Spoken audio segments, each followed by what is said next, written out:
তৃণমূলের রাজত্ব আর জঙ্গল রাজ দুটোই এখন সমান বলছেন বিজেপির সর্বভারতীয় মুখপাত্র গৌরব ভাটিয়া।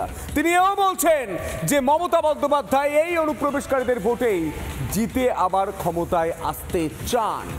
আর যেখানে অনুপ্রবেশকারীরা বারবার বলছেন যে তাদের ভোটার কার্ড তৈরি করে দিয়েছে স্থানীয় তৃণমূল নেতারা, অনুপ্রবেশ ইস্যুতে আরও একবার মমতা বন্দ্যোপাধ্যায়কে আক্রমণ বিজেপি।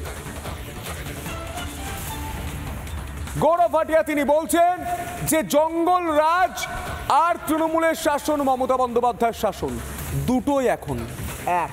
কি বলছেন তিনি, শুনবে। ममता बनर्जी अराजकता का प्रतीक है, गुंडागर्दी का प्रतीक है। जंगल राज कैसा होता है? बिल्कुल ममता राज जैसा होता है। ममता बनर्जी जी को लगता है ये जो घुसपैठिए हैं, जो भारतीय नागरिक हैं, जिनको संविधान और रिप्रेजेंटेशन ऑफ पीपल्स एक्ट कोई अधिकार नहीं देता है कि वो वोट डालें, ममता बनर्जी उनके वोट के सहारे पश्चिम बंगाल का चुनाव जीतना चाहती।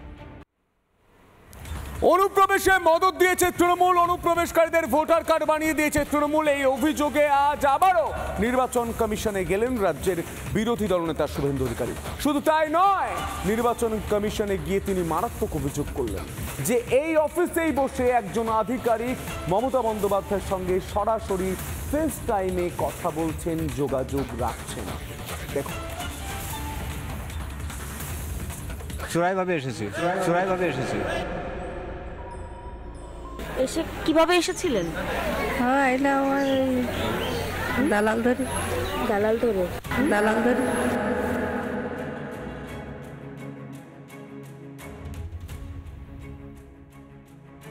বাংলাদেশ থেকে হুড়মুড়িয়ে এপারে ঢুকেছে অনুপ্রবেশকারীরা, দরজা খুললেই যেন বাংলাদেশি।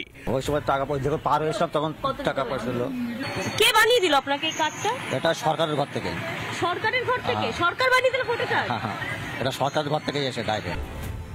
শুক্রবার সরাসরি উপমুখ্য নির্বাচন কমিশনারের কাছে নালিশ জানালেন রাজ্যের বিরোধী দলনেতা শুভেন্দু অধিকারী। জ্ঞানেশ ভারতীর সঙ্গে প্রায় 40 মিনিটের বৈঠক।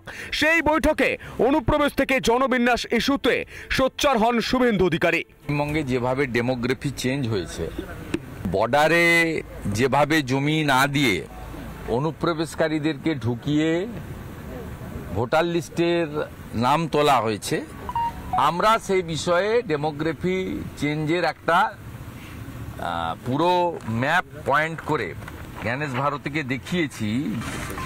পশ্চিমবাংলার ডেমোগ্রাফি বদলে দিয়েছে। বাংলার অনুপ্রবেশ যে সমস্যা তা ঢের আগে টের পেয়েছিলেন মমতা বন্দ্যোপাধ্যায়। তখন অবশ্য তিনি রাজ্যের বিরোধী নেত্রী, তাই বিরোধিতার তাগিদাও ছিল বিস্তর। 2005-এর 4 আগস্ট মমতা বন্দ্যোপাধ্যায়ের অভিযোগ ছিল অনুপ্রবেশে বাংলার জনবিন্যাস পাল্টে যাচ্ছে। তাকে কথা বলতে না দেওয়ায় স্পিকারের টেবিলে সেদিন কাগজও ছুঁড়েছিলেন তিনি।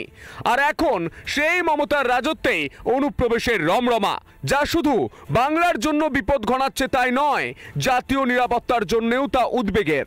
ট্রু ইন্ডিয়ান যে দলই করেন, যে ধর্মই মানেন না, আপনি আপনার দেশের এই সর্বনাশটা চান। এটা করেছে মমতা বন্দ্যোপাধ্যায় এবং তার প্রশাসন। আমরা বলেছি যে এদের নাম কাটতে হবে। শুধু শুভেন্দুই নন, সুর চড়িয়েছেন বালুরঘাটের বিজেপি সাংসদও। উত্তর 24 পরগনা এবং দক্ষিণ 24 পরগনা, তার সাথে মালদা এবং মুর্শিদাবাদ, এই সমস্ত এলাকায় তৃণমূল কংগ্রেসের নেতারা নিজেরা ডেমোগ্রাফি চেঞ্জের কাজে যুক্ত।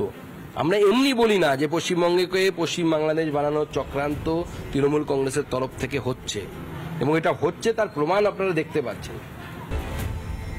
বিএসএফকে দুষে আখেরে কাকে বোকা বানাতে চাইছেন মমতা বন্দ্যোপাধ্যায়? এভাবে চোখ বন্ধ করে থাকলে একদিন ভিটে মাটি হারাতে হবে না তো এপার বাংলার মানুষকেই? বাংলা হয়ে যাবে না তো বৃহত্তর বাংলাদেশ, রিপাবলিক বাংলা। নানা ধরনের কন্টেন্ট দেখার জন্য লাইক করুন, শেয়ার করুন আমাদের ফেসবুক পেজ, সাবস্ক্রাইব করুন আমাদের ইউটিউব চ্যানেল। পাশাপাশি অন্যান্য ব্রেকিং নিউজের জন্য অবশ্যই চোখ রাখুন রিপাবলিক বাংলায়।